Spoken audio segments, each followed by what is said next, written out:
محمد أتيت بالسلام والهدى محمد حبيبي يا محمد يا رحمة للعالمين يا محمد.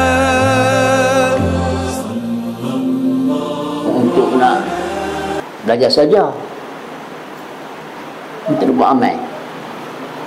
Jadi kita, kalau kita hafal Quran ataupun mengaji Quran, tafsir Quran dan sebagainya,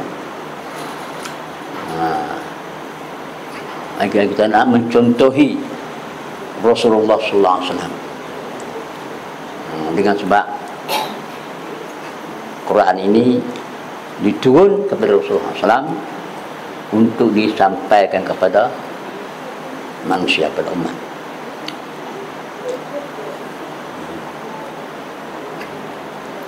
Macam kita kata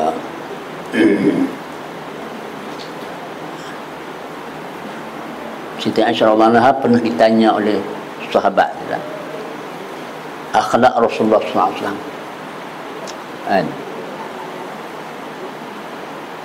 Jadi jawab dia Aisyah, kana khuluquhul Quran. Akhlak Nabi ialah Quran. Kalau gitu, kalau kita nak contoh Rasulullah SAW, kenalah memperdalam ke Al-Quran. Bukan saja kita kata Syama'il ialah, ataupun dialah, tapi Quran pun menjadi uswah, tempat kita nak contoh Rasulullah SAW.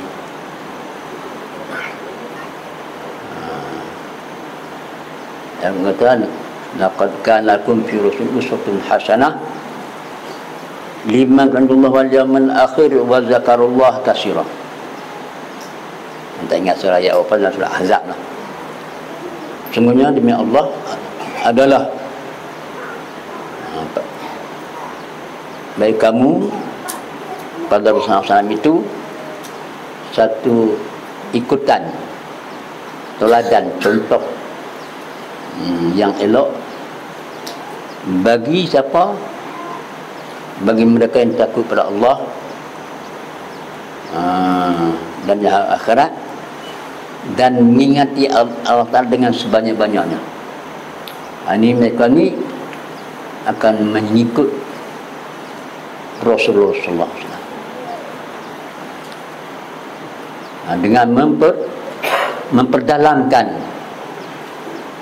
memperincikan Al-Quran.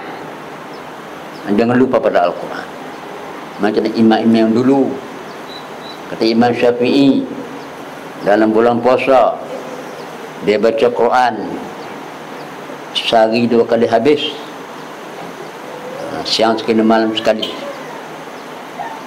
Itu pun dalam sembahyang, mungkin luar sembahyang. Adapun kita tidak begitu.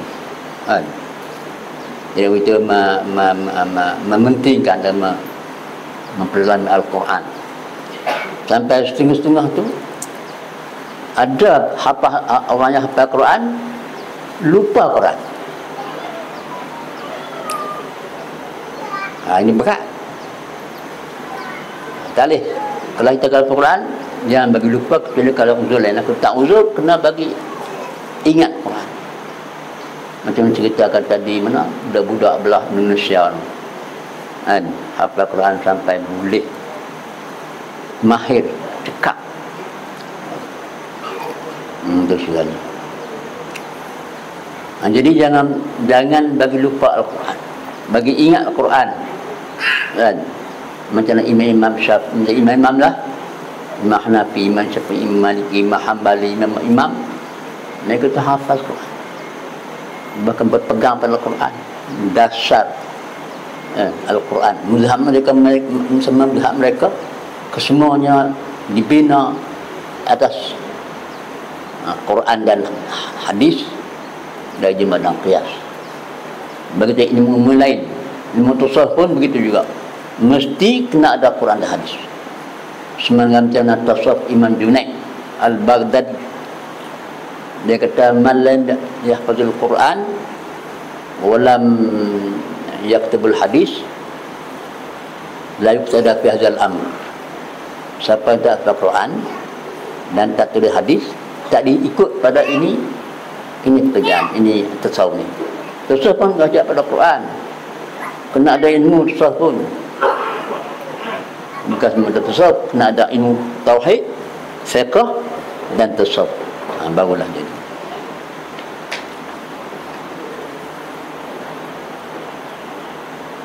Jadi yalah, sekurang umurlah panjang lah kan, kita nak dengar banyak lagi. Begitu. Tadi ni saya jaga hadis tadi yang awal lah, tuan sekalian. Dan banyak lagi hadis-hadis yang lain. Itu di masalah yang pula lah. Macam di India tu hadis musalsal, kitab yang dikerang ya. Data ni ialah Syekh Wadul Ad-Dahlawi. Kalau di Mekah yang banyak penghadis musalsal ialah Syekh Yasin Al-Fadani. Banyak. Maka dia saya tak menyangkal lagi. Kalam saya oleh kerana ada lagi inilah sekalian dari hidayah. Wassalamualaikum warahmatullahi wabarakatuh.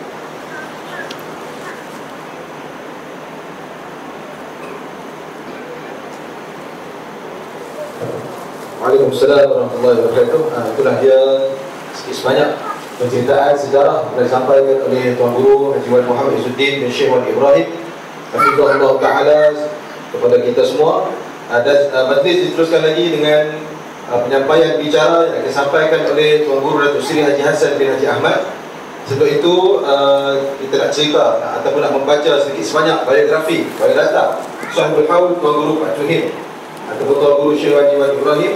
Dan saya petik daripada karangan ataupun tulisan almarhum Tuan Guru Al-Maghrib Tuan Guru Syekh Haji Wan Muhammad Saghir bin Abdullah yang kita kata pangkat anak pupu pada Tuan Guru Pak Tuhim. Beliau merupakan cucu kepada Syekh Wan Ahmad Fatani, sahibul kita Fadilul Faraid. Nama sebenar ulama besar yang berasal dari Fatani ini ialah Syekh Wan Ibrahim bin Wan Abdul Qadir bin Syekh Wan Mustafa Al-Fatani. Beliau yang lebih terkenal dengan panggilan Pak Juhim merupakan adik bongsu kepada ulama terkemuka Fatani yang bermestauti di Mekah, iaitu Syekh Wan Ismail bin Syekh Wan Abdul Qadir yang lebih dikenali sebagai Pak Da'i Mekah, dan sepupu kepada ulama besar Tanah Haram abad ke-19, iaitu Syekh Wan Ahmad bin Wan Muhammad Zain Al-Fatani. Ayahandanya, iaitu ayahanda kepada Syekh Pak Juhim yang lebih dikenali sebagai panggilan Tok Bendang Daya, yang merupakan mudir Pondok Benang Daya yang sangat terkenal di Fatani pada abad ke-19. Ayahandanya ini meninggal dunia ketika beliau baru berusia 3 tahun. Beliau mendapat pendidikan awal di Pondok Cegar, Fatani, dan kemudian berhijrah ke Pondok Bermin dan Pondok Tok Raja Jambu dan mendalami ilmu agama. Di Bermin, Tuan Guru Pak Juhim dikatakan berguru dengan Tok Jakar. Tuan Guru Pak Juhim melanjutkan pengajiannya ke Mekah sekitar tahun 1910. Di sana beliau menadah kitab kepada beberapa ulama besar seperti pertamanya Syekh Wan Daud bin Wan Mustafa yang lebih dikenali sebagai Tok Cik Wan Daud, yang merupakan bapa saudara kepada Syekh Pak Juhim. Dengan Tok Cik Wan Daud, Syekh Pak Juhim menguasai bahasa Arab termasuklah sastra dan syair Arab sehingga berjaya menghasilkan kitab Qawaidul Fiqhiyah yang berbentuk syair dalam tulisan tangan. Yang keduanya Syekh Yahya Al-Fatani, yang ketiganya Tok Ramli, yang keempatnya Syekhul Masyayikh Syekh Muhammad Ali bin Husain Al-Maliki, yang kelimanya Syekh Muhammad Mukhtar Atari Al-Jawi. Beliau, iaitu Syekh Pak Juhim, berada di Mekah kira-kira 12 tahun lamanya, dan kealiman beliau diiktiraf di Mekah apabila beliau mendapat tauliah untuk mengajar di Mekah.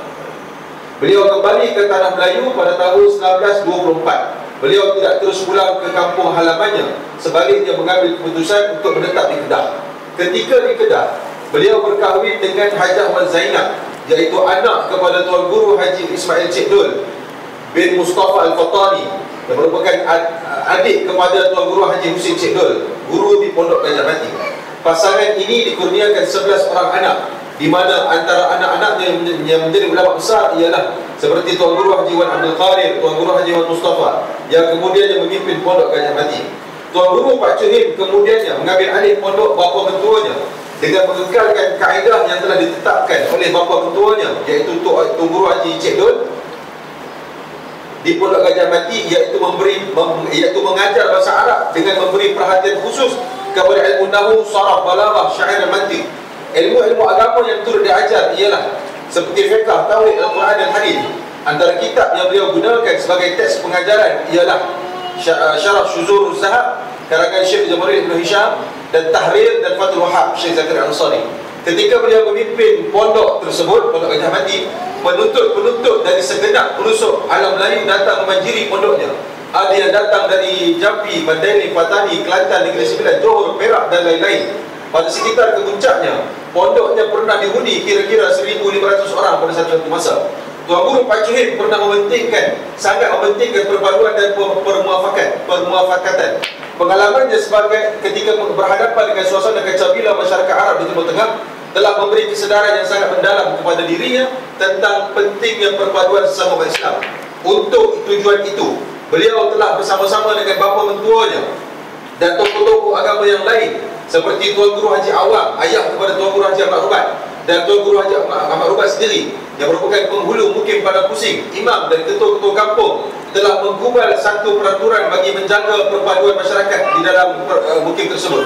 Perjanjian yang dikenali dengan nama Jam'iyatul Ittihadiyah, iaitu perhimpunan yang bersuatu, telah terbentuk pada 17 Ogos 1926 secara rasmi. Antara peraturan yang dinyatakan dalam perjanjian itu ialah semua pihak perlu bekerjasama dan patuh kepada syariat Islam. Jika didapati ada yang melanggar peraturan yang ada kaitan dengan kerjasama masyarakat, maka mereka boleh dikenakan hukuman seperti tidak menziarahinya apabila dia sakit, memulaukan kendurinya, tidak mengunjungi kematiannya, melainkan ada orang yang akan memberikan bayarnya, tidak akan mendapat layanan dari mudim dan bidan dan mengasingkan kuburnya. Mana-mana individu yang melanggar hukum adat dan syarak pula akan diserahkan kepada pemerintah agar dihukum dengan sewajarnya mengikut undang-undang negeri. Kealiman Tuan Guru Syekh Pak Cuhim sangat diperlukan oleh masyarakat sekitar Kedah. Oleh sebab itu, Tuan Guru Syekh Wan Ibrahim Pak Cuhim kemudiannya telah mendapat tauliah mengajar di seluruh negeri Kedah pada tahun 1931 dari Syekhul Islam Kedah pada waktu itu, iaitu Syekh Wan Sulaiman bin Wasirik. Tuan Guru Pak Cuhim sangat mahir mengubah syair dalam bahasa Arab. Diriwayatkan beliau boleh mengubah sebuah syair Arab ketika duduk dalam kereta tanpa memerlukan masa yang panjang atau lama untuk berfikir. Selain itu, seorang lagi ulama besar Melayu yang berkemahiran mengubah syair dalam tempoh yang singkat ialah Tuan Guru Haji Abdul Rahman Berhuk yang tinggal di Kedah. Kitabnya yang paling masyhur berjudul Fathul Jalil wa Syifa Al-Ghalil. Kitab ini selesai dikarang pada 30 Jun 1966. Antara isi kandungannya ialah tentang sifat mustahil Allah Ta'ala, iaitu kalim atau bahu, dalam membuat ulasan atau syarah kepada tiap-tiap bait itu dalam bahasa Melayu. Selain kitab ini, Tuan Guru Pak Cuhim juga ada menulis fatwa-fatwa agama dan khutbah-khutbah yang ditinggalkan tanpa dicetak dalam bahasa Melayu dan Arab. Tokoh besar yang dilahirkan pada tahun 1894 ini menghembuskan nafasnya yang terakhir pada 11 Syawal 1388 Hijriah bersamaan 11 Januari 1968 Masehi. Ketika berumur 75 tahun, jenazahnya disemayamkan, dibumikan di perkuburan Masjid Lama Kampung Gajah Mati, berhampiran kubur Tuan Guru Haji Ismail Cik Dul, bapa mentua yang kali itu majlis dengan segala hormatnya menjemput dan mempersilakan Tuan Guru Datuk Seri Haji Hassan bin Haji Ahmad untuk memberikan ataupun mengisahkan kepada kita ketukuhan Tuan Guru Syekh Pak Cuhim. Silakan. Waftah alaina abwa fadli wansur alaina khuzaina rahmatik برحمتك يا ارحم الراحمين سبحانك لا علم لنا الا ما علمتنا انك انت العليم الحكيم رب اشرح لي صدري ويسر لي امري واحلل عقدة من لساني يفقهوا قولي.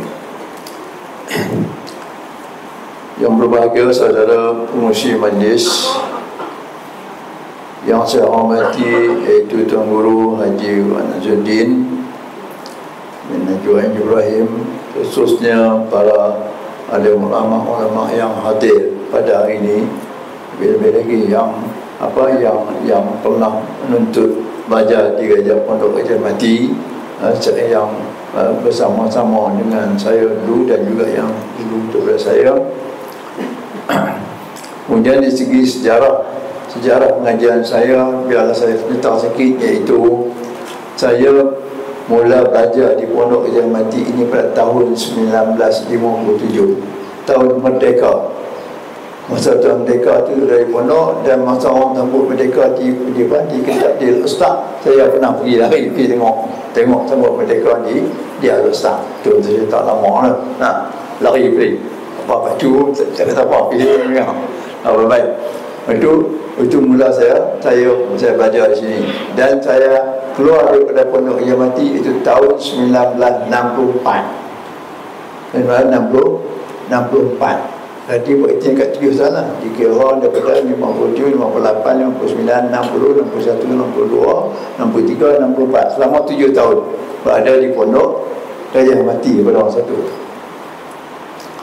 Baik, pada masa itu saya sebenarnya dihantar oleh ayah saya panggil bapa ayah saya ke Pondok Gajah Mati. Kenapa? Sebenarnya orang tua saya, almarhum orang tua saya ni, sebenarnya dia dulu adalah anak murid 4 pada pada N. Dia pernah belajar di Mekah 12 tahun pada N. Kemudian apabila saya dilahirkan, dia orang tua saya ni memang ada cita-cita nak hantar saya kalau boleh nak belajar di Mekah kat pada N. Dia nak suruh saya mengajikan pada sendiri kepada murid, kepada guru dia sendiri juga. Tetapi malangnya pada masa tu kerajaan Saudi itu ketat sangat. Sebenarnya orang yang nak boleh belajar di Mekah, biasanya kalau orang masuk sekolah boleh. Masuk sekolah dia macam ni ada ruang dia bagi bisa. Tapi kalau nak pergi pondok begini payah dapat. Jadi akhirnya orang tua saya lupa fikiran dia itu, dia nak ambil berkat juga, berkat pada dia hantarlah saya ni ke Pondok Gajah Mati. Kerana orang tua saya dengan Pak Cik ini memang rapat dulu. Masa dia mengaji kat Padang dulu, dia memang rapat dengan Pak Cik ini. Jadi sebab kawan dia, jadi dia minta lah Pak Cik ini tolong didik saya, ambil sebagai berkat kepada mana, ambil berkat pada Pak Cik pada itu yang beri saya dihantar ke sini. Nampak? Baik. Kemudian tahun itu 94. Kenapa saya dekat 94? Saya memang macam nak lama di sini. Tetapi pada masa itu berlaku, tahulah, konfrontasi. Ini ceritanya berlaku konfrontasi di antara Malaysia dengan Indonesia. Berlaku cerita itu Indonesia telah hasrat nak serang Malaysia. Berlaku konfrontasi di antara Malaysia dengan Indonesia. Indonesia dah bahasa nak perang nak perang Malaysia. Apabila nak perang Malaysia, jadi kerajaan Malaysia pun terpaksa mempertahankan iaitu selain daripada dia maknanya dia mengasalkan anak-anak muda kita mengikuti latihan tentera, manpower itu. Kemudian di situ mereka ni yang akan pertahankan negara daripada serangan Indonesia. Alhamdulillah pada tahun itu akhirnya tak jadi perang. Tak jadi perang apa? Rupanya Menteri Luar masa itu ada masa itu Menteri Luar Indonesia ada. Dia adik-adik dia ramai di Malaysia. Adik-adik dia ramai di Perak. Adik-adik dia keturunan dia di Perak ni ramai di Perak. Jadi dia pun akhirnya tak jadi, dia tak boleh asal. Serang pada suara puan serang, termasuk adik-adik dia semua. Jadi dia pun cuba melakukan perdamaian. Itulah akhirnya tak berlakulah peperangan di antara Indonesia dengan Malaysia. Saya pernah saya masa tu pernah dapat ceritanya dapat tawaran, bukan dapat arahan daripada Hospital Taiping supaya saya datang ke Taiping untuk peperiksaan kesihatan.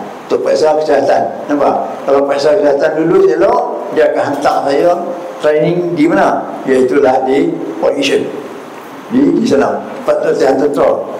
Masa tu latihan tentera sepatutnya 6 bulan. Tapi tidak. dia nak bagi 3 bulan. 6 bulan tu dia dapat 3 bulan. Ampun. Betul je dah. Nah. Adakah kawan pondok dari sini dulu ni? Pernah lebih dah mampu dah lebih dah. Aku kenal dah. Dia kata 6 bulan dia dapat 3 bulan. Mati dah. 6 bulan training dia dapat 3 bulan punya teruk. Kita mampu dah tapi lah. Jadi saya pun tak terpaksa balik ya. Balik nak pergi temu juga. Balik nak temu juga. Aku nak buat ke mana? Hellah cara nak berlepas daripada tak pernah saya dan tentera tadi. Apa? Iaitu saya akhirnya fikir-fikir, ada orang kata hang buat mata puan nampak. Buat mata puan nampak. Jadi akhirnya saya tipu doktor. Doktor mata kata mata saya puan nampak. Kebetulan doktor tu tak percaya saya duduk di sana, dia panggil duduk, saya duduk berhampiran dengan Hindu. Ada seorang Hindu, dia pun nak kena cek mata saya, cek mata dia sebelum dia nak periksa badan, dia cek mata dulu. Dia kami itu, dia kami saya kata dia pergi Hindu, dia kami Hindu saya apa tak tahu lah. Lepas dia main kad dia tak sah, dia pergi sebut asal kad pun saya baru saya nak baru saya pergi. Pipi apa? Pipi dia sebut nombor dia ada lah kalau nombor dia ada 6 kad ada besar dia. Nombor 1, nombor 2 saya boleh sebut lah ABC dulu je lah, tapi nombor 3, nombor 4 buat tak nampak.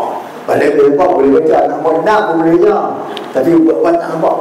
Mata saya apa dia Dr. Gejan apa, iaitu 5 per 6 lepas 1 per 6 yang tak 5 per 6 tak nampak.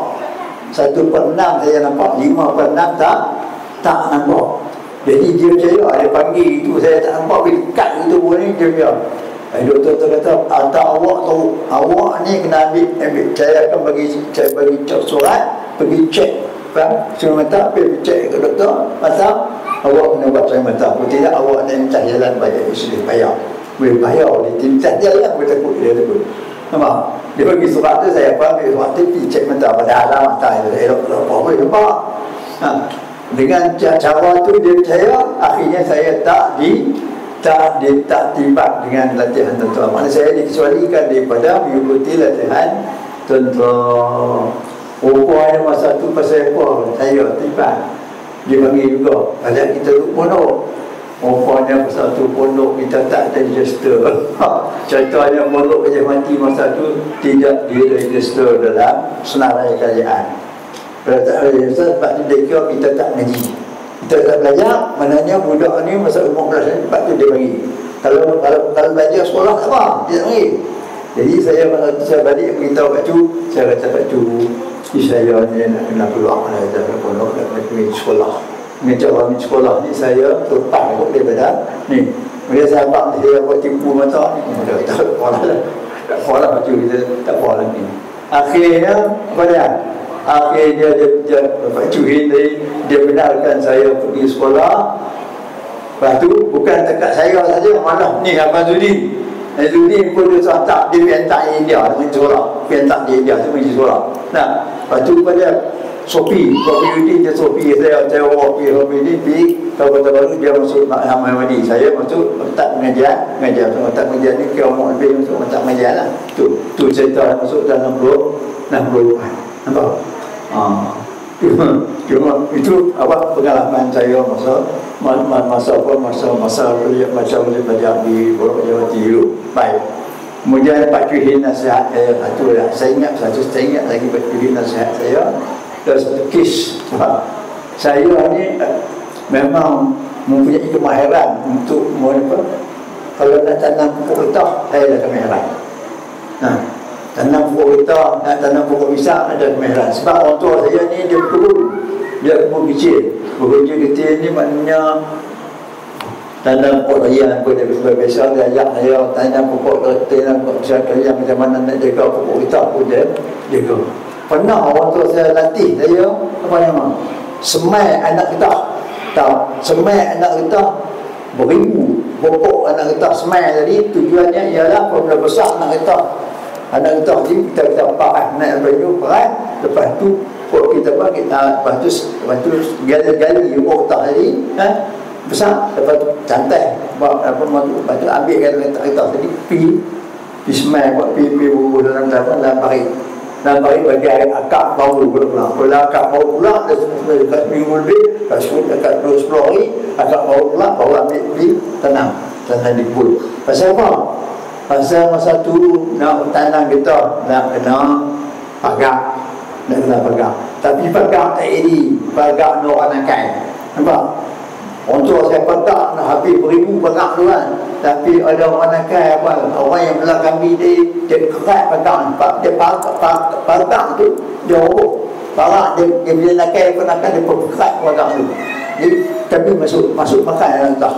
Makan anak kita yang untuk saya. Akhirnya untuk tipikatnya elektrik kita tanam anak orang. Akhirnya kita sahaja kita tanam. Sebenarnya tu akhirnya dia tanam. Lah ni ada pokok tak saya boleh tunjuk pokok kita kami tanam dulu ni. Jadi daripada semai nak kita di bawah tunjuk. Jadi apabila tu lepas tu kita minta tanam tu alhamdulillah pokok kita pun selamat. Sebab kami dia dengar pucuk di atas apa kami dia makan pucuk utah tadi. Sebab pucuk utah tu di atas. Kalau pucuk utah di bawah ni dia boleh makan.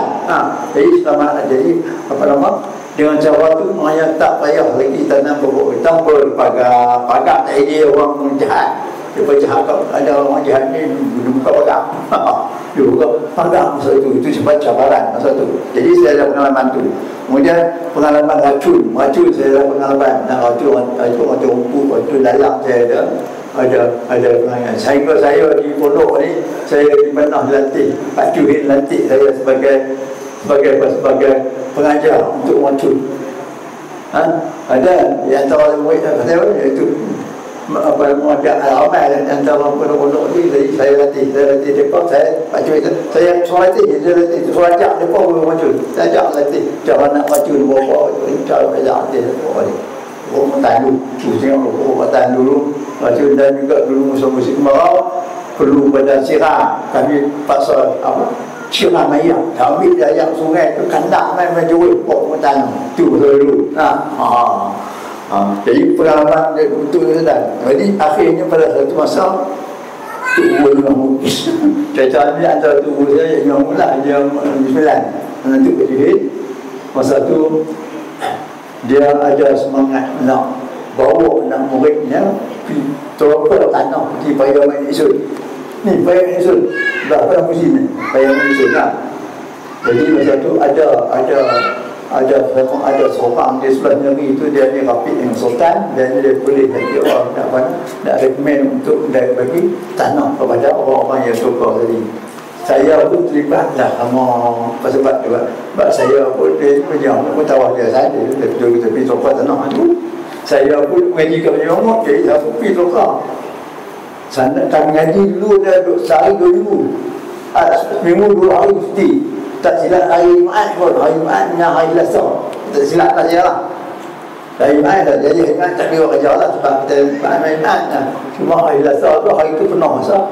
Pagi sampai petang saya pergi kebun tadi, pergi tanam tu, tanam pokok. Nah, tanam disukat, kan sukat lah, ambil seorang 10 ekar. Oh, apa ni? Seorang 10 ekar. Jadi mula tu buat 2 ekar. 2 ekar tu belakang tu, jadi belakang tu 8 ekar lagi tahu untuk hijau tu.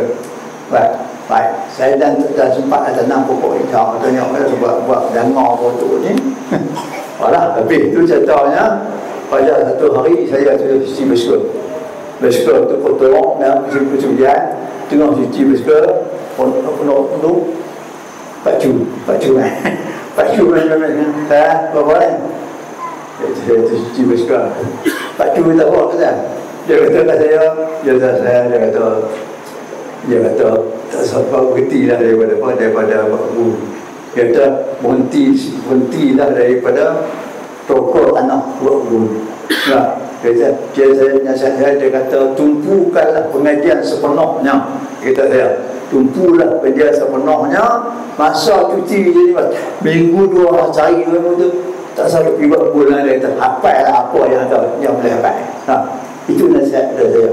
Dia kata ada ilmu, dia kata gini dia kata gini, dia kata pengalaman dia kata kita ada ilmu dia kata harta mengisi. Ada ilmu, harta akan muncul tetap kat kita sendiri. Tak apa, kita tak perlu kita minta. Dia main kata sebab itu nasihat kecil kepada saya. Saya pun lepas dengar tu, habis sekarang tak cuci dia besar tak ni lah. tak payah pun main sun berhenti tu pun. Berhenti tu pun. Kalau orang lain pun dia nak batas sana, aku tak payah. Tak payah. Kalau pada kecil dan sangat lagi. Tapi tu pun. Saya berhenti tu pun. Padahal saya ada pengalaman. Tak berhenti tu pun. Dia berhenti tu pun. Apa? Tu nak kata lepas pada tu. Tak apa bulan saya pergi ke pondok, pergi ke sekolah. Habis sekolah jadi dengan batu nasihat dia tertumpulah pelajaran dia kata sampai lah apa yang ada itu nasihat dia. Dia nasihat supaya belajar dan hafal apa yang kita belajar. Nah, jadi situlah saya pergi sekolah. Apabila saya pergi sekolah, saya bawa ilmu yang saya bawa di pondok. Di pondok dulu ni saya pergi 3 tahun saya boleh bimbing lah. Saya pergi 3 tahun masuk tahun keempat saya jadi pondok Allah lah. Kalau ambil bimbing lah di hari tak baru yang baru ngaji ni terngajar lah penama mantan kepada apa nama betul Jeremiah dan sebagainya patah-patahnya dan sebagainya ajar lah. Nah, jadi di mata itu kita ajar lah mahir ada kemahiran tu. Nampak? Baik.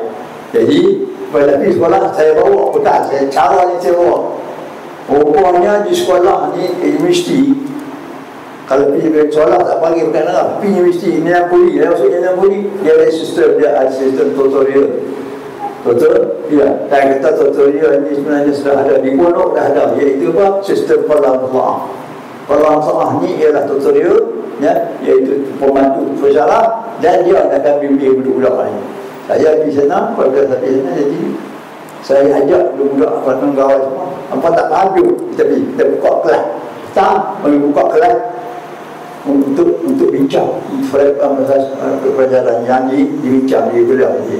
Jadi dengan perbincangan itu kita mahir, nampak? Kita mahir lah, jadi mahir lah. Jadi akhirnya Faisal dan Faisal ini dalam otak lah. Kita dan Faisal tahu maknanya benda itu adalah dalam kepala orang.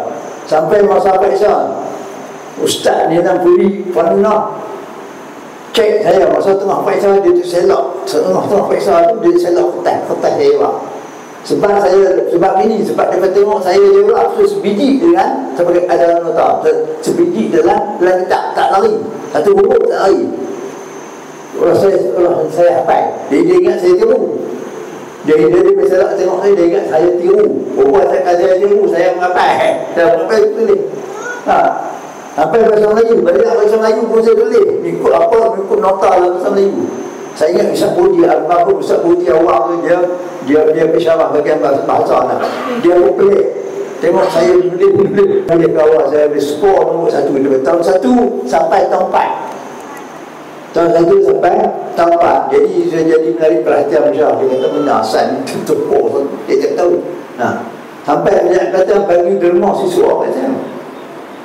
Masa tu agak letak tu agak letak jatuh nampak agak letak masa tu sekali kita nak beli sekali gula tak malu untuk saya berbual tu tapi alhamdulillah kerajaan Kelantan bagi apa derma siswa apa dia boleh lah tampung belajar. Nah yang betul 3 tahun 4 kerajaan Kelantan bagi bantuan. Saya bukan anak Kelantan, anak Pulau Pinang saya berlahir di Pulau Pinang 2 Perak kan 2 hektar.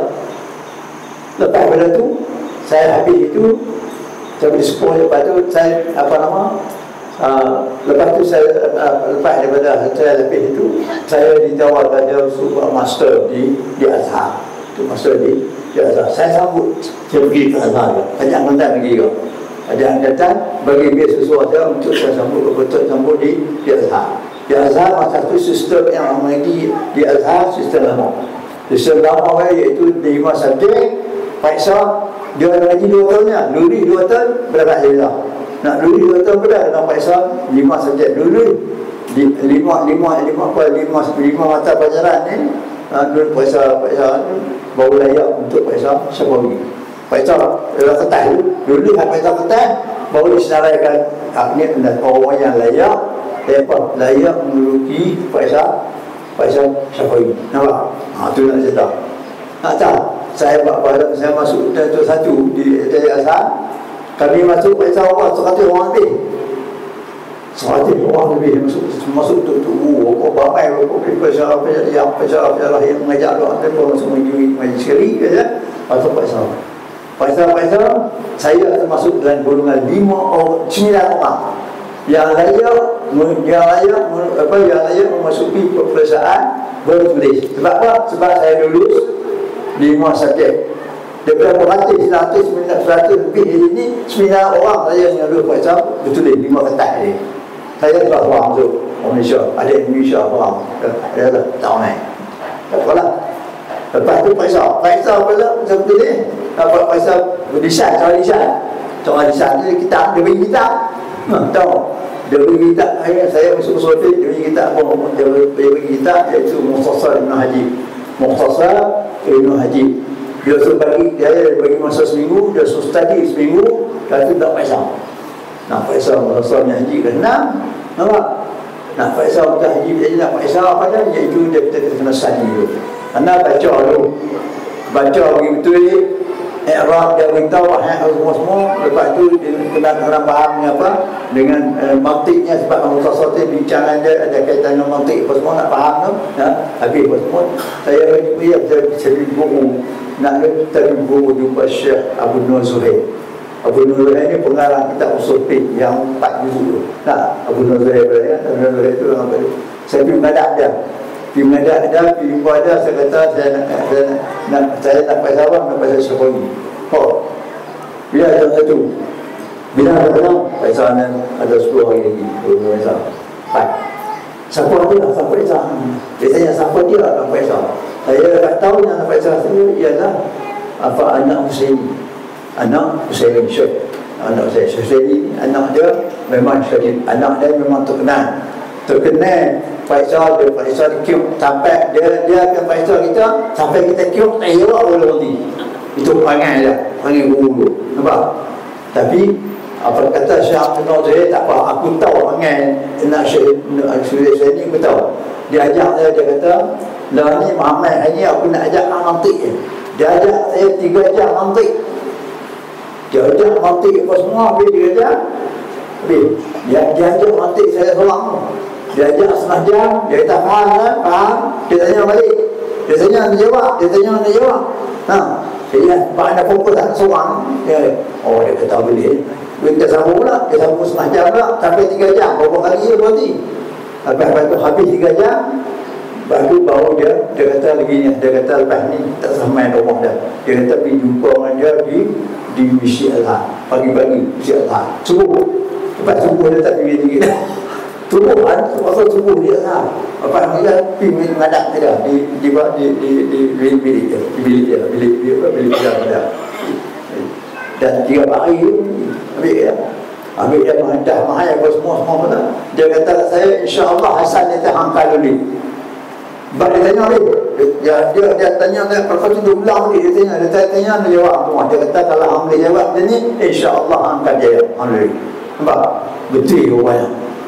Betul rupanya Syekh dia lama sebab dia kawan-kawan dia tahu. Dia kawan-kawan tu supik semua supik dia tahu lah. Dia kata Syekh ni, dia kata katanya gini-gini. Dah, apa? Dia tanya, jawab habis. Dia tanya, dia jawab. Lama, sampai akhir dia nak tanya lagi. Syekh Mustafa ni abang kepada Syekh Abdul Ghani ni, dia ketua unit apa nama tu bahagian usul fiqh. Saya Mustafa kata pas jadi cukup lah tanya apa lagi dia jawab lah.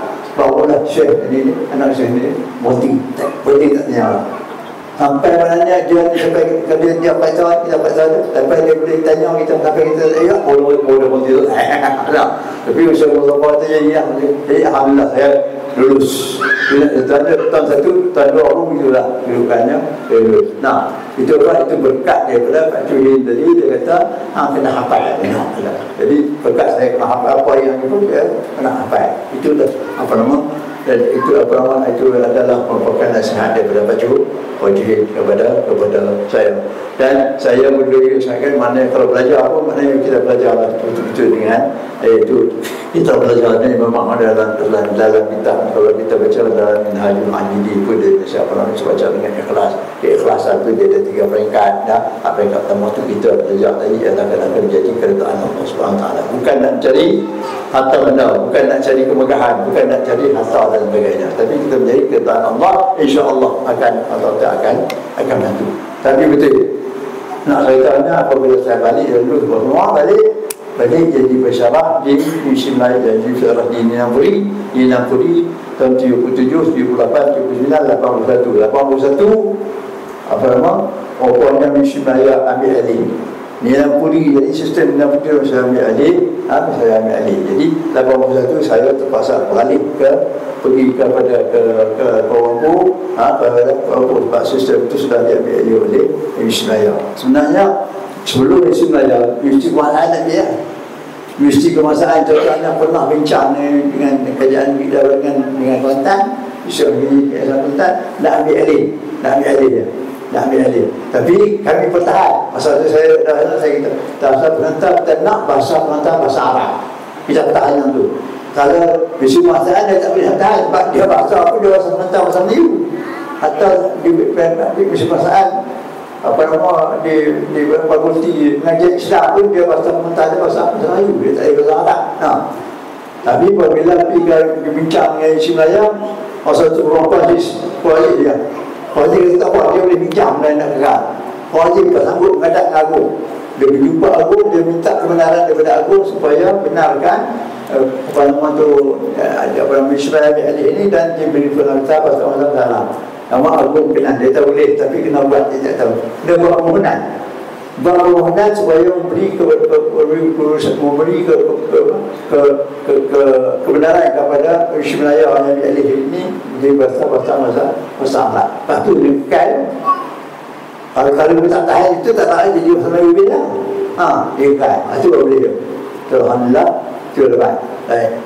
Jadi 1981 sampai 97 dia berada di musim raya. Nampak?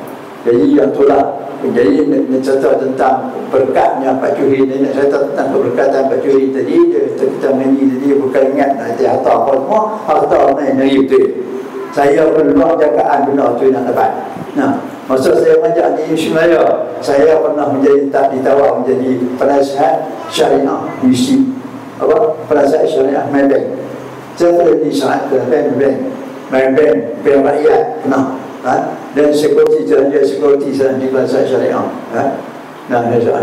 Betul. Kalau baik-baik pada nama di penasihat syariah ni, pada nama tu mesti apa nama tu Bank Negara dekat hampir 20 tahun. Seperti 1917 boleh seperti saya jadi saya tua tak lah bagi orang lain nak. Bisa tak Habis itu yang ada bank-bank lain pun lepas tu saya mesti. Lepas saya juga rumah penasihat syariah bank haji sekarang dari 13 tahun daripada tahun 2000 sampai 2016. Sampai 2016 saya mesti daripada penasihat ibadah haji lah. Habis dulu memang lah daripada 2005 sampai 2016 tiap tahun saya diantik sebagai pengurusi.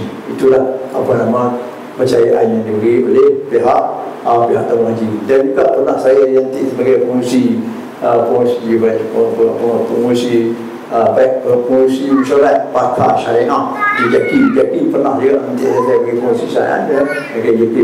Itulah beberapa jawatan yang ditawar kepada saya untuk menjadi membantu mereka, untuk saya cubalah bantu segala mana yang saya mampu. Itu adalah saya kata ini adalah berkatnya Pak Juhi tadi ini. Jadi artinya itu adalah merupakan benda yang di luar jangkaan kita Tuhan. Itu saja saya katakan bagi maklumkan kepada tuan-tuan dan puan. Jadi belajarlah dengan niat mencari keridhaan Allah. Jangan dia niat kata jadi aku dapat PhD, dapat pangkat, dapat jizah, dapat pangkat, dapat juga. Duit tu niat. Itulah kena saya Pak Juhi kata tak boleh minta dapat salah atau naik niat. Itu Pak Juhi mana kata dia Pak Juhi tahu. Dia saya masa pergi sini dia getah aja 2 minggu satu lori penuh. Apa dah itu? Kita tu balik dia ada dua masa. Ada masa halaman, ada masa baru. Masa baru tu penuh dengan sidang kita. Pada apa tu dia jadi pada orang untuk jaga getah pula. juga kita orang orang main motor lepas tu main takut main dia bagi takut lupa apa tu je baik tu duduk sini duduk dia adalah dah berlama duduk apa duduk berlama duduk takung kita pati mesin tak apa itu semua tu ada lah apa alhamdulillah. Sebab itulah saya mula nak cerita banyak lagi, nak cerita banyak lagi tak apa tu. Nak cerita banyak lagi itu berhubung dengan asas. Maknanya maksudnya kita kena ingat bahawa kita ni memang kita ada di kita ini sentiasa diawasi oleh 5 perkara. Apa dia? Masa, tempat, kemudian apa nama tu anggota kita, malaikat dan harta. Kelima-lima ini sentiasa menyaksikan apa tindak tanduk yang kita lakukan setiap hari. Saya buat nonton cara kita sejak tadi. Cara tadi sejak tadi. Nah, ada hadis semua yang lengkap.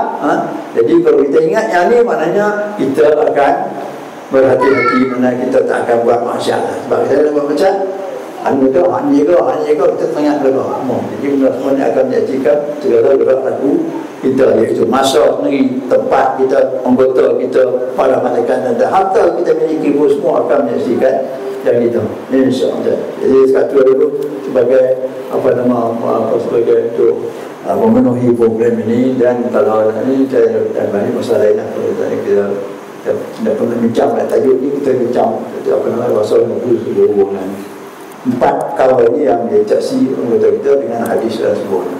Wallahu a'lam. Baik, jazakumullah khairan jazak. Sallallahu alaikum. Terima kasih ucapkan kepada sahibul fadilah Tuan Guru Dr. Sri Hasan bin Ahmad di atas perpisahan nasihat daripada beliau. Sangat banyak fawaid yang kita dapat dan menjadi iktibar untuk kita semua, terutamanya bagi para penuntut ilmu.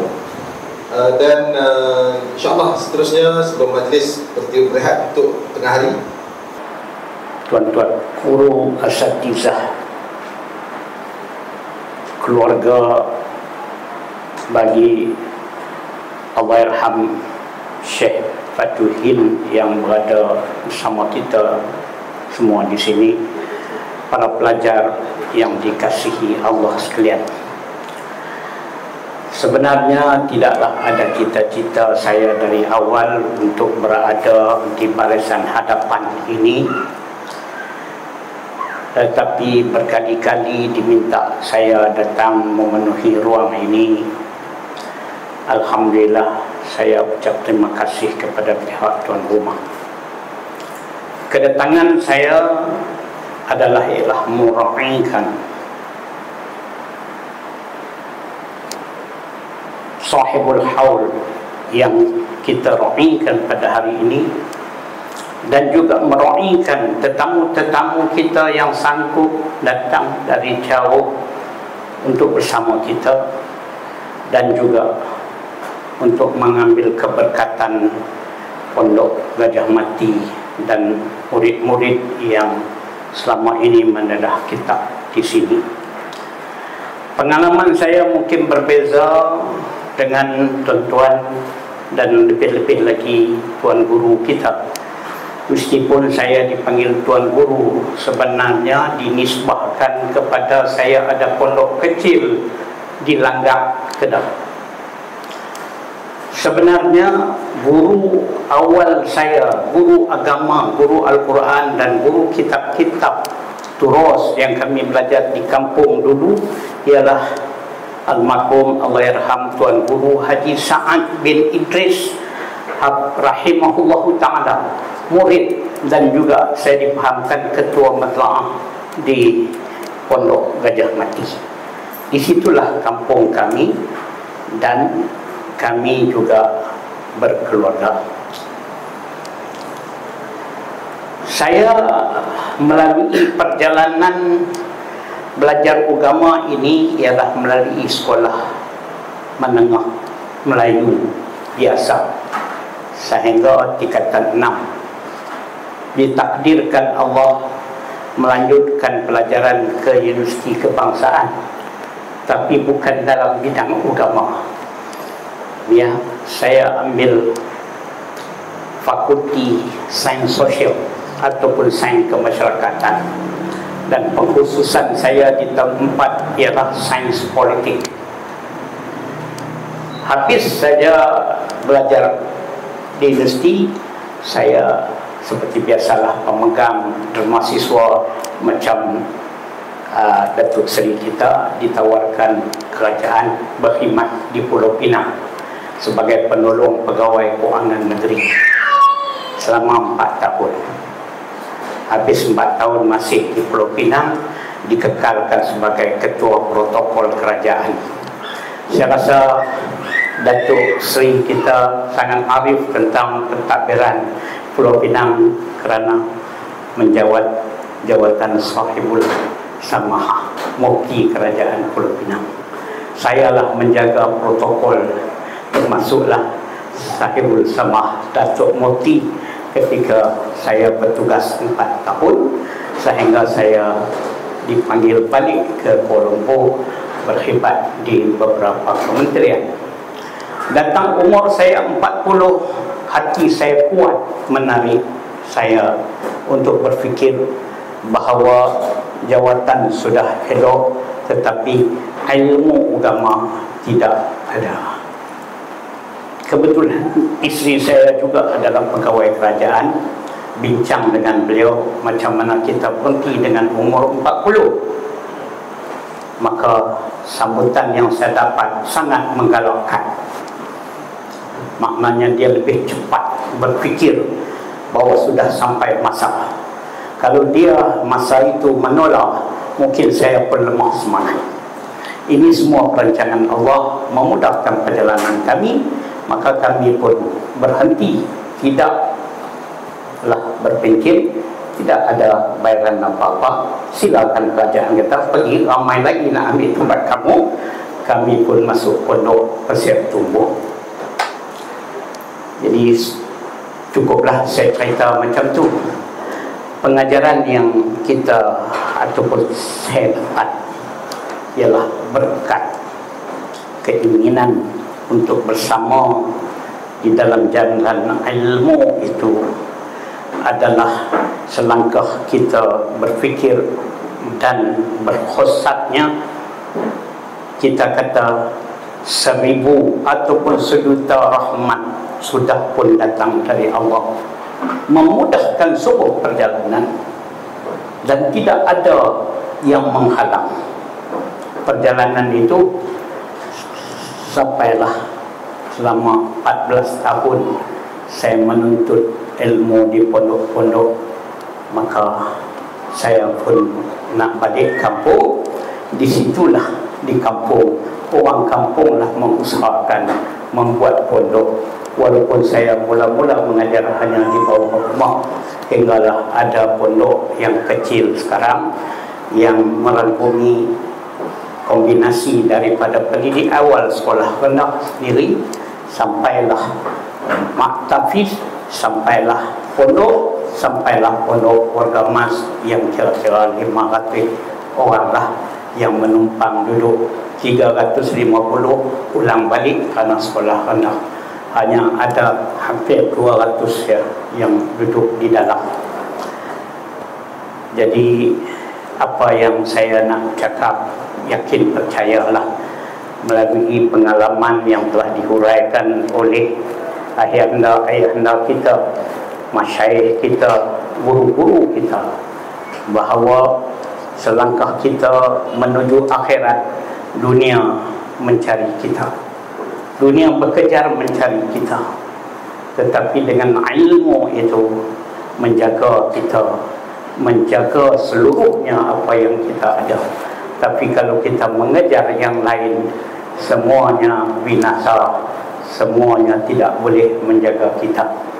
Saya dengan isteri saya sekarang ini musafir selama 5 hari sudah, berada di masjid-masjid daerah Baling dan Kuala Ketil untuk mengikuti daurah kitab bersama dengan Baba Abu Khutaidah, Baba Abu Khutaidah daripada Fatani, ya, Baba Rashidi bin Abdurrahman Al-Fatani, yang semalam sedang membuka kitab syarah bagi Minhajul Abidin yang beliau tuliskan sendiri. Pagi ini kebetulan diberi cuti kerana ada majlis sambutan hari raya di sana. Saya memang mengidam nak datang, macam dibuka lorong saya, tapi mungkin tak boleh lama. Tengah hari saya kena balik untuk sambungkan dakwah kitab.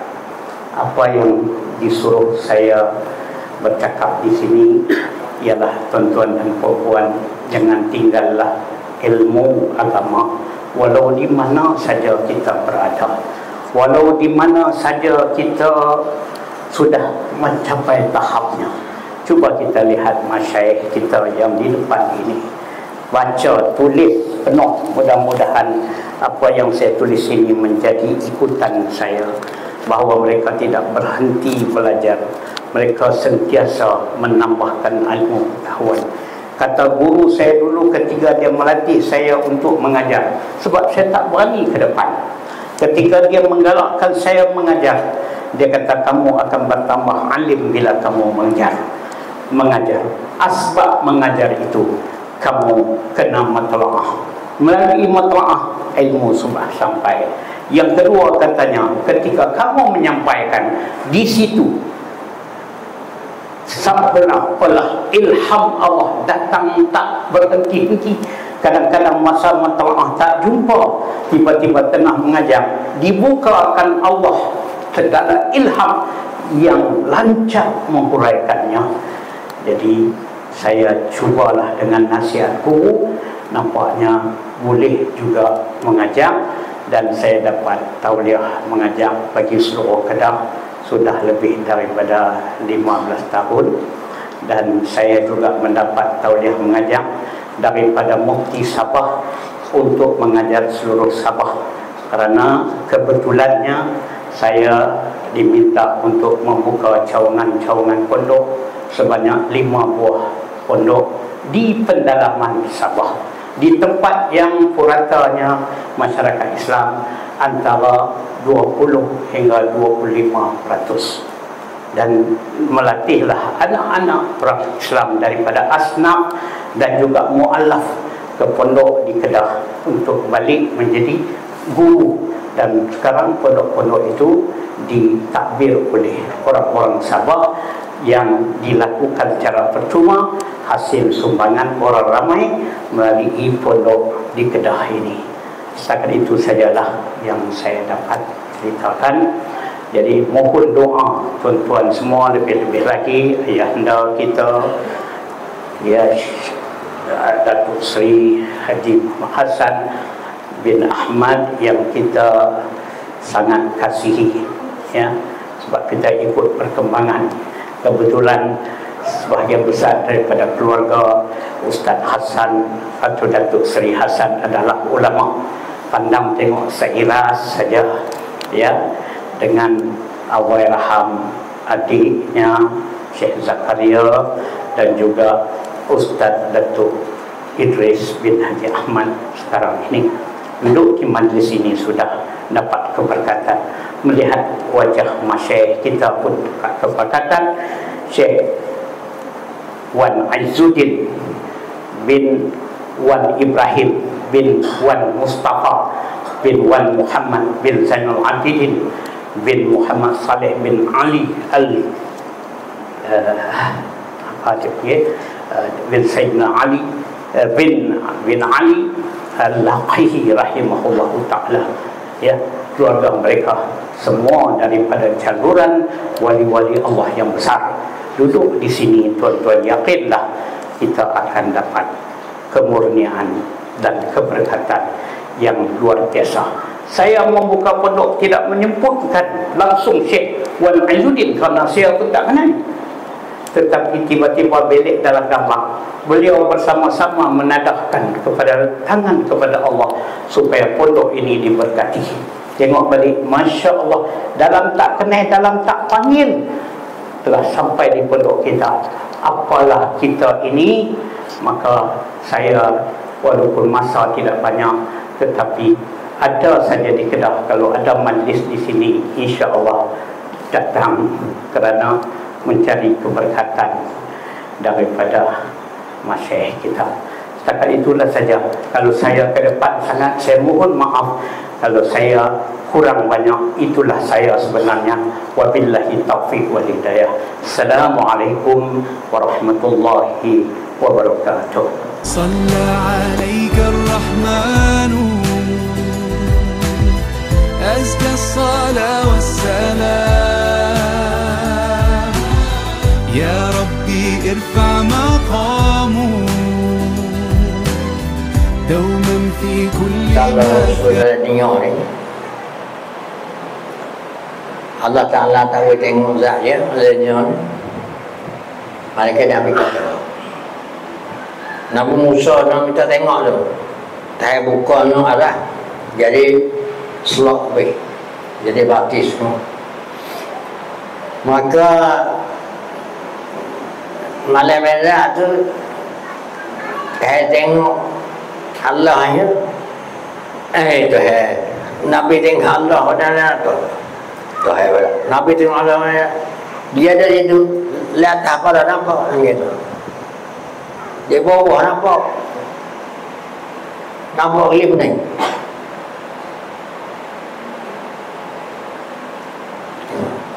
Hingga Nabi ayat la yatakallafu bi syai'in.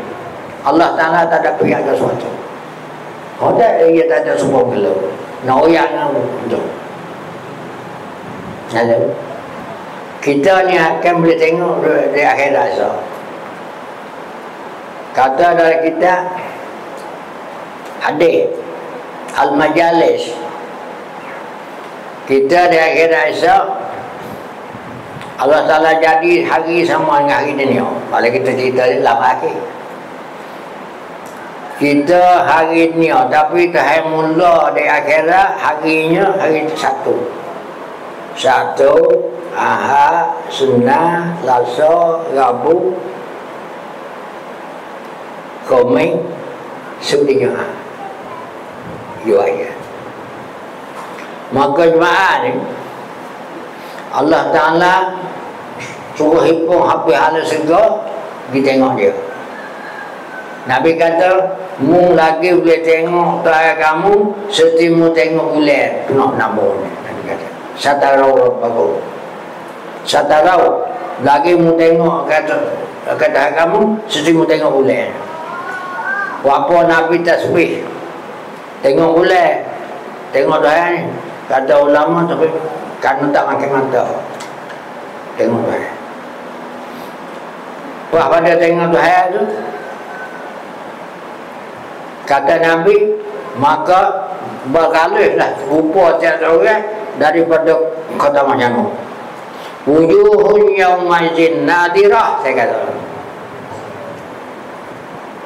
wujuhun yawmazin nadirah, muka bersinar warna ila rabbiha nadirah. Sahabat tengok dah tengok di sini mana hingga kata nama di akhirat asal ni, apabila tengok dah bini tak kena lelaki, lelaki tak kena bini.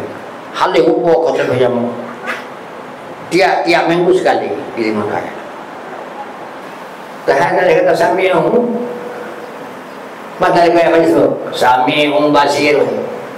Sami'um kaki kita ambil ulama mai. Sami'um kauhu basiran. Alimu ulama mai mana kauhu aliman. Tak ada. Maka uyak ke dia, kalau Nabi kata tak lebih daripada maning manusia tu sampai, tapi lebih daripada ada tak. Kalau Nabi ni manusia kata tak ada manusia saya tu kubur. Kerana manusia telah dari maning. Apabila kita Nabi lain, Nabi manusia pula. Kita Nabi kalau dia tak ada kedelak tak ada pula. Kerana mana nak jawab lagi gitu ke? Kerana mani itu lazim malzum, manawiyah lazim. Apabila ittiba lazim, ittiba malzum. Orang itu Nabi manawiyah, mani pun Nabi pula. Pada kubur Ya sudah. Nah.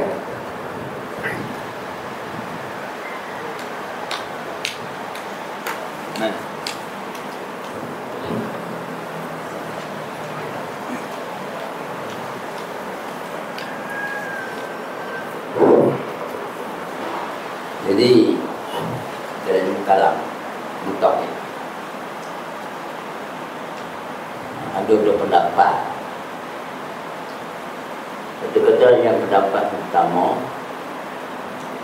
yang masyhur lah, sifat 20. Semua kena mengaji sifat 20. Tak cukup 20 dosa. Kena 20. Kalau lalu pak-pak semua. Satu kaum kita 13. 13 tak masuk mana dia? Mungkin tak Nabi bukan. Tu. Ini ada. Kita tak ada. Mana yang jadi ke mana ni dia panggil Abdul Jibari lah. Bukan tahan. Abdul berapa? Yang masyhur 20 lah. Kena tahu 20. Yang masyhur. Tak tahu 20. Aku pernah. Tapi kalau rojek 13. Itu berapa? Allah.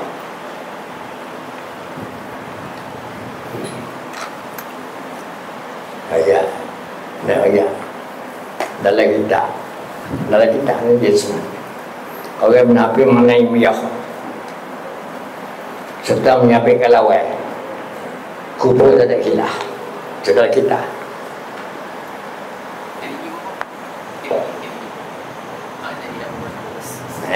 Dia sebulan sekali lagi. Orang munafik maknawiyah serta menyampaikan lawan. Jadi keadaan kuasa nabi. Jadi menyampaikan lawan. Jadi keadaan ilmu pula kan. Maka kubur tak ada khilaf.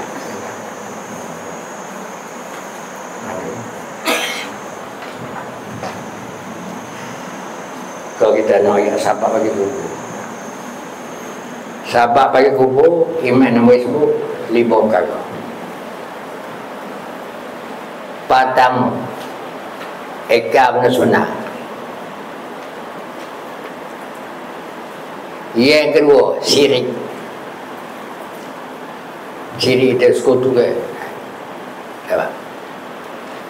Yang ketiga,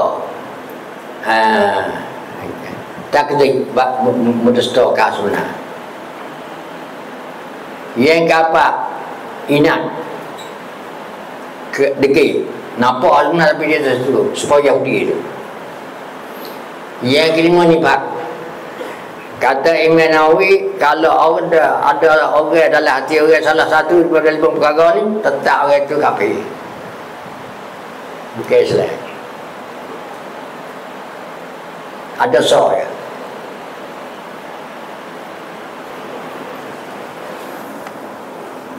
Ya,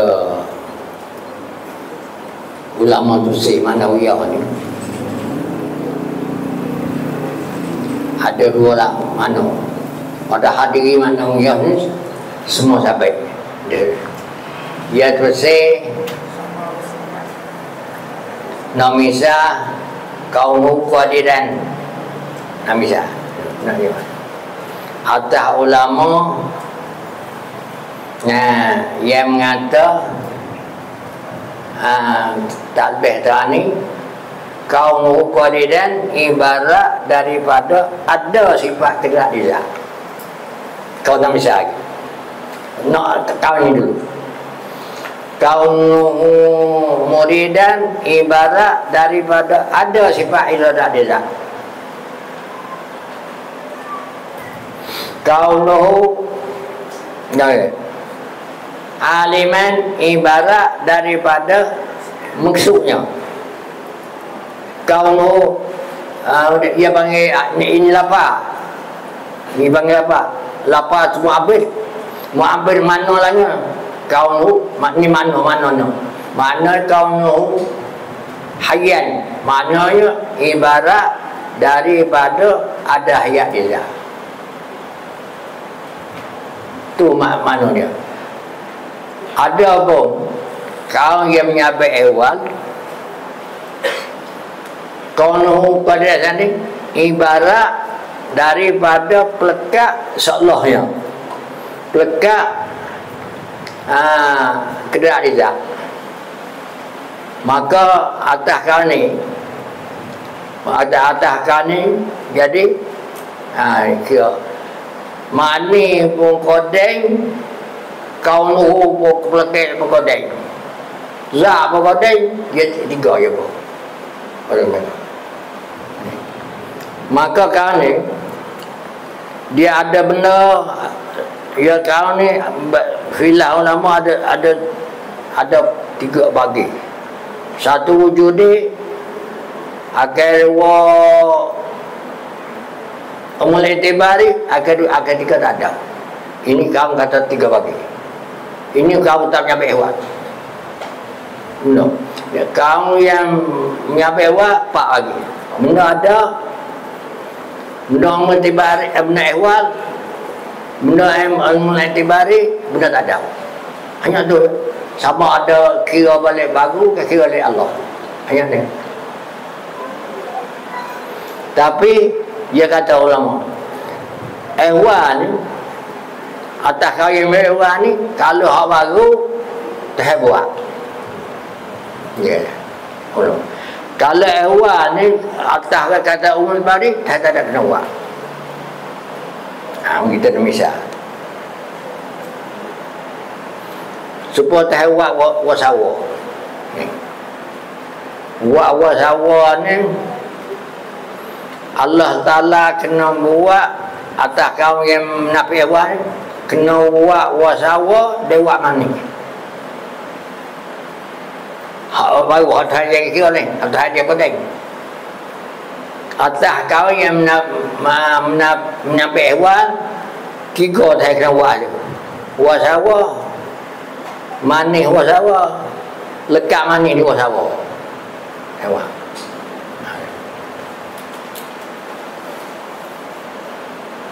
Kau ni oleh dia dalam amuka dia menyabit. Menyabit dia taktik ke kau dia kata ada hewan. Tak jadi di wasawa tiga bagi.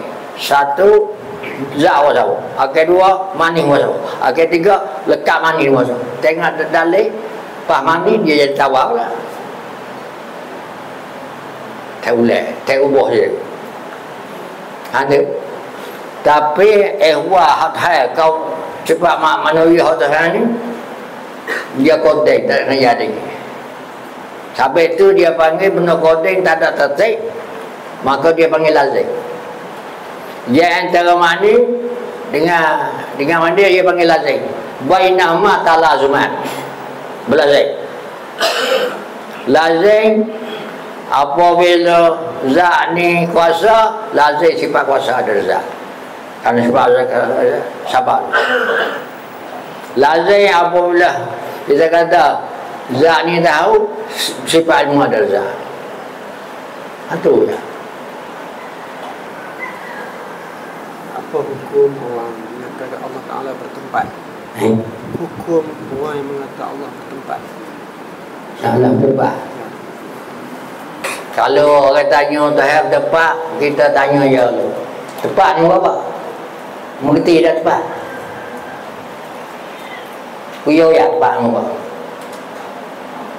Kalau dia oyak kata tempat, jadi pada Tuhan jatuh ke bawah, sebab kisi ni tempat itu. Kalau dia mesti tu lah. Pasal kita yang Tuhan kodeng ya. Kodeng. Pas tempat ni kodeng lah. Tanya dia. Kalau dia jawab tak ada, waktu kodeng tu tempat mana? Kalau dia jawab kata tempat Tuhan ni kodeng, jadi dua kodeng. Bukit Selai dia tu. Okey tu. Tahu lah nak bukai tu kau boleh. Allah Ta'ala hukum dia.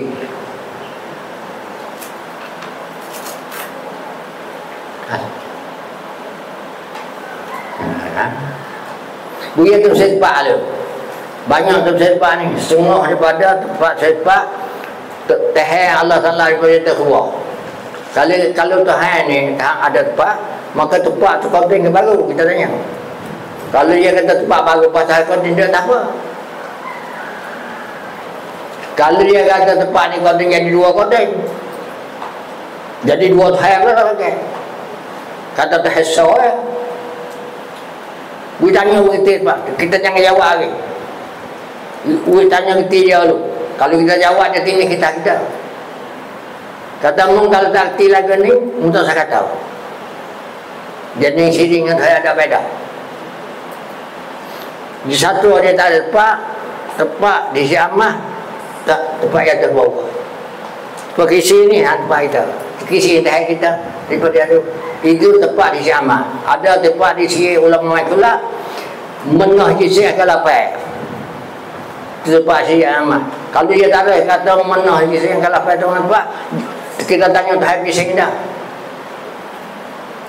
Kalau dia kata kisi kita saya kira orang tu bukan Islam lah.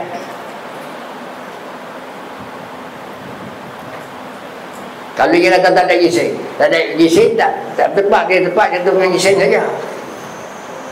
Pak gising pun kena kerti ke, gising pun kerti dah. Kita tanya dia tu. Jangan kita bayar lagi. Kita bayar lagi dia suruh. Dia tanya dengan tak kerti. Kita suruh. Tu dia tak kerti, pasti kata kita salah. Dia nampak sikit kata dia tak kerti, baru dia kerti, baru dia tak tanya kita. Apa hukum orang yang kufur ke tak? Kufur ke tak orang yang mengatakan Tuhan tempat? Kufur ke tak? Okey. Kau yang mengikut Tuhan tempat. Kufur ke tak?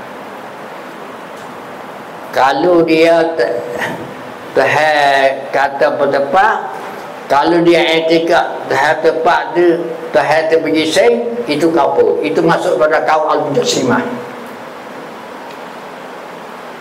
Kaum Jasimah kafir. Kita tanya, Tuhan yang tempat bising tak bising? Sabar apa boleh kafir? Kerana apabila Tuhan tempat, Tuhan bising semua baru. Tengok Tuhan kata dalam Quran ni. Bismillahirrahmanirrahim. Bismillahirrahmanirrahim.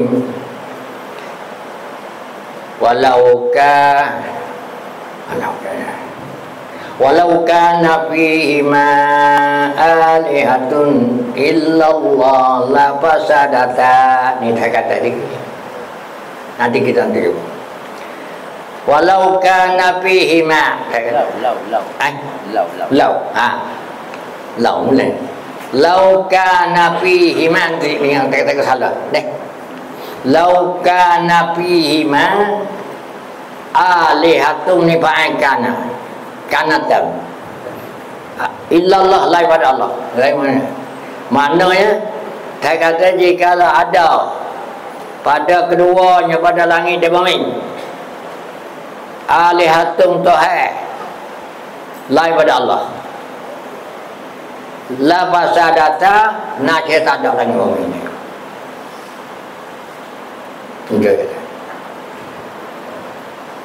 Maka kata ulama mantik, la fasadata tak ada langit bumi ini taratu limahzufin, karena terhazah di jumlah sana. Jadi mana lagu mana?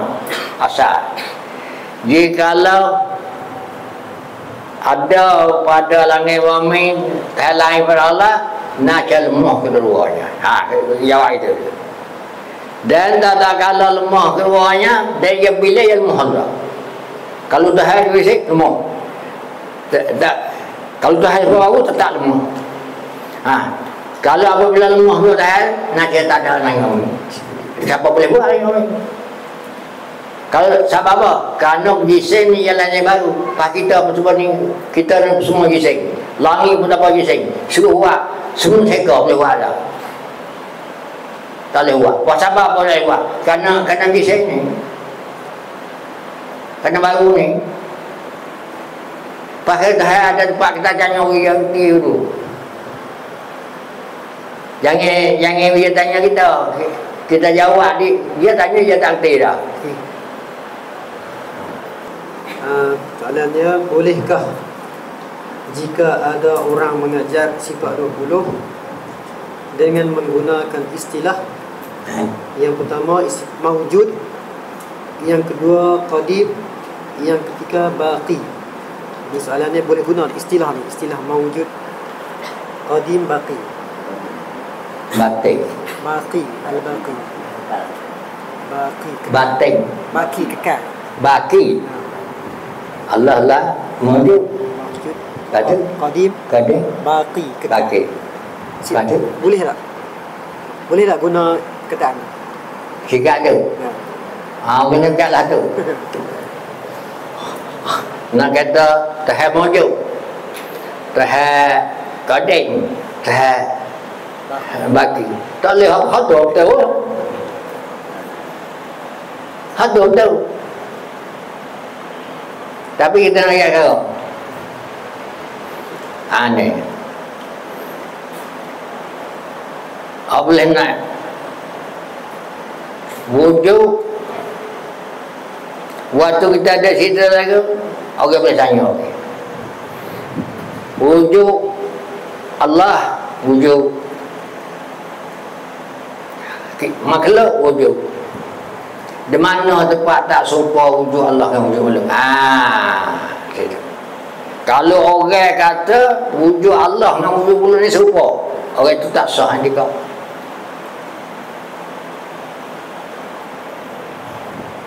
Sebab Tuhan tak serupa baru. Laisa kamitslihi syai'. Lam yakul lahu kufuwan ahad. Kalau orang kata wujud Allah Ta'ala ni dengan wujud baru ni tak serupa, wajah mana tak serupa. Tak boleh royak. Kalau royak tak ada, nanti ada. Balik kita nak royak. Wujud Allah ni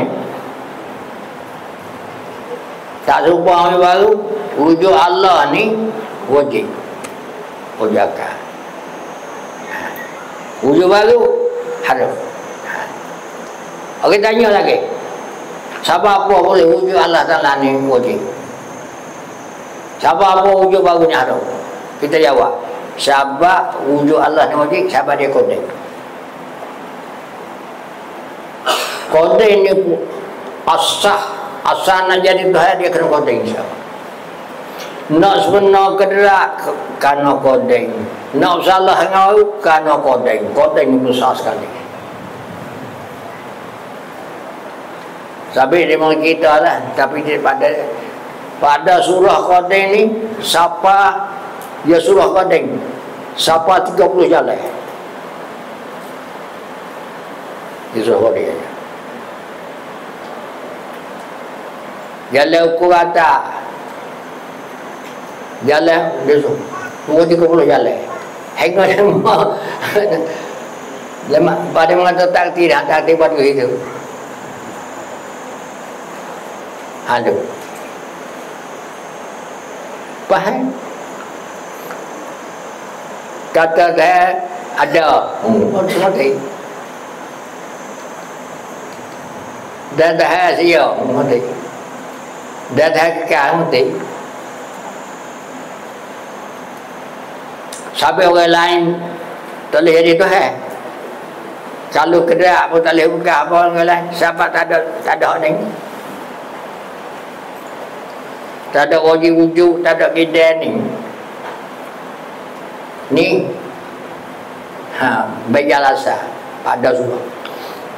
Asal orang boleh jadi Tuhan ni. Khonilah ni. Sedia Tuhan lazim malzum bagi segala sifat.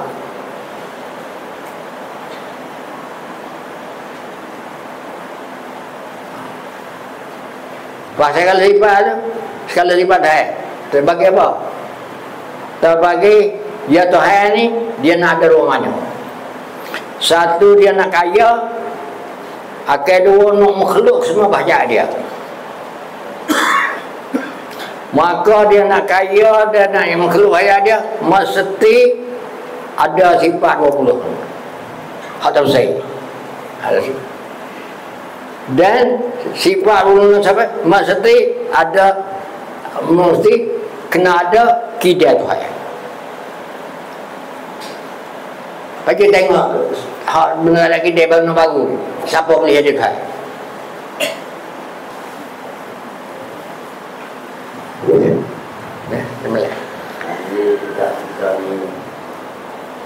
Jadi tidak ada pada mustahil yang membatalkan mustahil itu qadim lah. Jadi yang qadim ini satu ya, wajib saja. Yang dua lagi tak qadim, harus pun tak qadim, mustahil lebih tak qadim. Kalau harus pun tak qadim dah, mustahil tak qadim. Yang cuma yang qadim satunya, wajib saja. Itu yang qadim. Wajib pula, tadi dia wajib. Wajib Allah alam. Kalau wajib kita ni, wajib ada tidak kami. Tak boleh juga. Berarti. Sebab itulah mustahil itu. Wajib budak, baru budak. Yang kedua, Memang tanya. yang kedua qadim dengan azali. Dua-dua ni dekat, sama dekat mana dia lah. Cuma bezanya ada yang kata, ada beza yang kata hak pula, ada yang kata qadim ni khas, azali ni am. Qadim ni tertutup pada benda yang mewujud saja, benda ada. Ada benda yang tak ada, dia tak kata qadim, dia kata azali. Jadi azali ni am lah. Jadi kata macam pada yang kata qadim 30 kita orang lain. Lagi pula satu lagi yang kata qadim tak boleh dua, satu je. Inilah punca yang Mu'tazilah menafikan sifat ma'ani. Dia kata kalau sifat ma'ani ada, dia qadim tak? Berarti berapa qadim? Zat berapa qadim? Sifat ma'ani berapa qadim? Berapa qadim? Ada semua kata yang tak bolehnya zat dua kata zat. Sifat berapa qadim? Dia bukan zat, sifat. Kan? Siapa qadim, sifat ilmu qadim berapa? Sifat hayat qadim, sifat sama qadim, bafsa qadim, kalam qadim. Banyak qadim tak apa. Sifat apa yang tak bolehnya zat yang lain yang qadim ada. Ada sunnah, tapi semua tak lain. Walaupun sifat tak ada qadim, dia nak kata ni. Dia kata ambil dulu ulama berhenti bilang qadim. Jadi dengan qadim itu nasihat Allah Ta'ala yang qadim. Dan semua makhluk dia. Kata semua ulama, benda yang wujud ada tiga ya. Yang pertama zat Allah, yang kedua sifat Allah, yang ketiga perbuatan Allah. Ada alam. Al-Quran kalamullah. Al-Quran itu qadim ke baru? Qadim ke baru?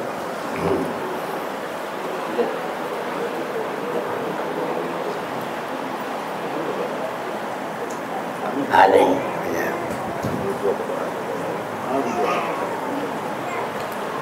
Ya kalau Allah Ta'ala ni kita ada kaget dah. Kalau ada wirizat, itu dia panggil kalau nafsi.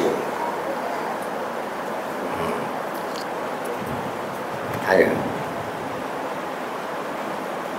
Pak makna. Khotai nak kata. Khotai kan nak kena kata. Siap kalau atau dia panggil kalau nafsani.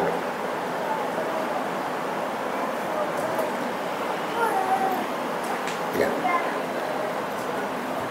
Takluk kalau nafsi nak kata apa dah lapar, itu dia panggil takluk tu, dia panggil masdari, kalam masdari. Kamu dia hasil daripada takluk dia lapar Quran. Lapar Quran itu mutalak bagi kalam nafsi dia panggil. Kata semua mutalak kalam nafsi ni ialah lafzi. Hasil mutalak kalam nafsi. Maka Quran ni dipanggil kata hai juga dengan makna kala dengan makna mahasal misdah. Bukan Quran dipanggil kala tu dengan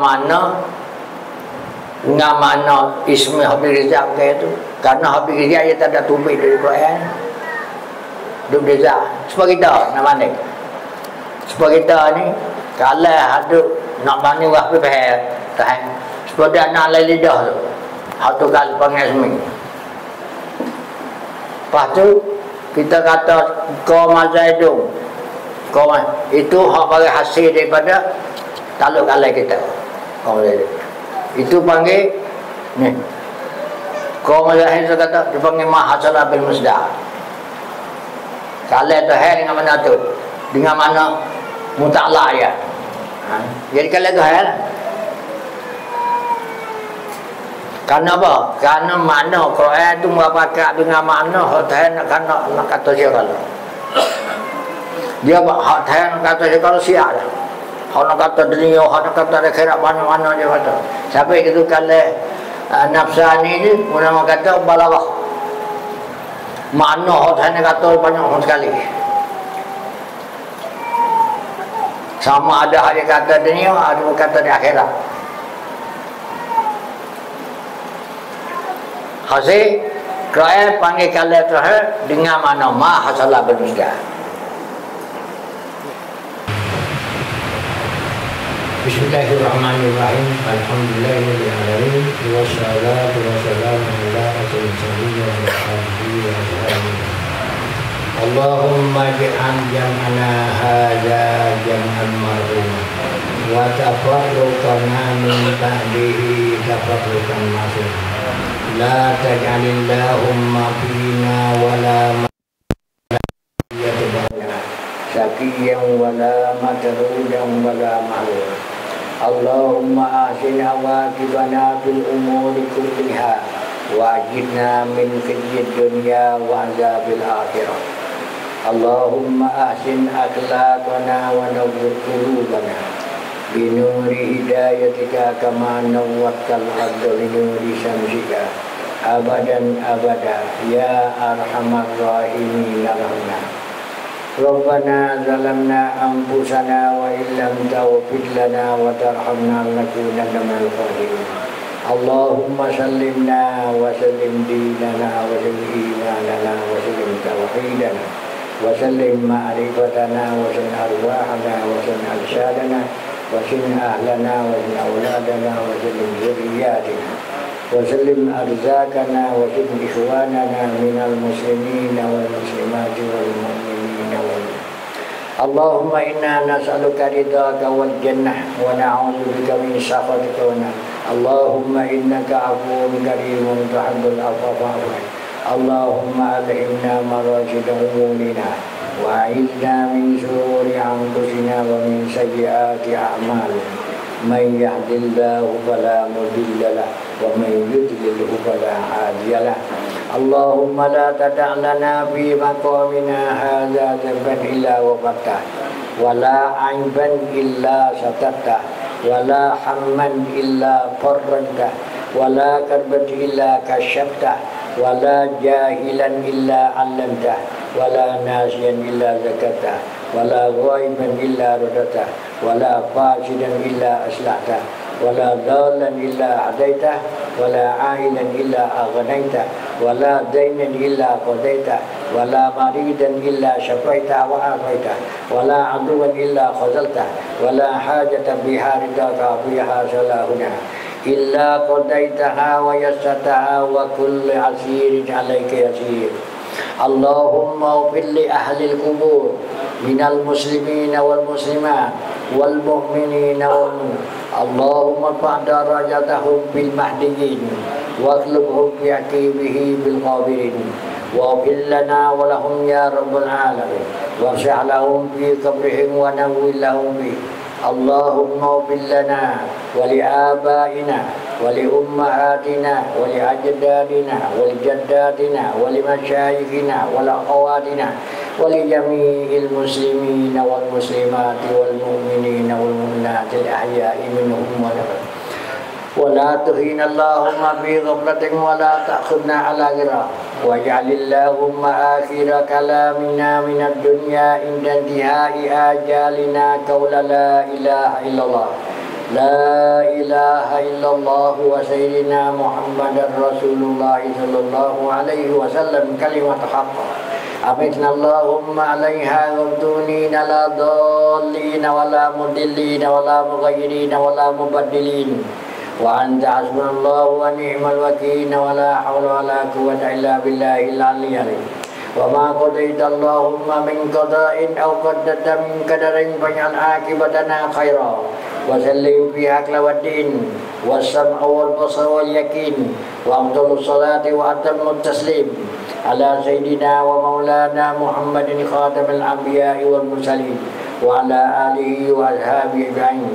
سبحان ربك رب العزة عما يصفون وسلام على المرسلين والحمد لله رب العالمين. الفاتحة. بسم الله الرحمن الرحيم.